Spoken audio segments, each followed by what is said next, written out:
In chapter 4, verse 38 says, I sent you to reap where you did not labor for.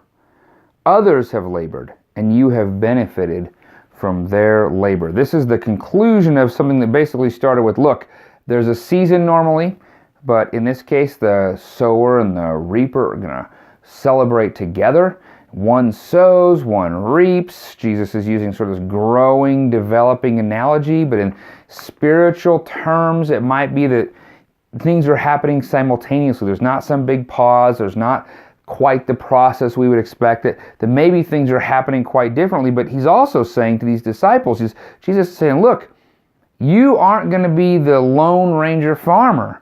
One might sow, one might reap, and in this case, you're about to harvest where you've never labored. And if that's referring immediately to what's about to happen, these guys didn't talk to the woman at the well.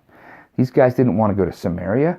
These guys really weren't sure what was going on. These disciples who love Jesus, but they're still just concerned about bread. They're concerned about feeding him. They're concerned about his physical side. And they're about to see, an amazing, remarkable thing where a whole town is going to be harvested for the kingdom, converted. They're going to be new believers, saints. They're populating heaven.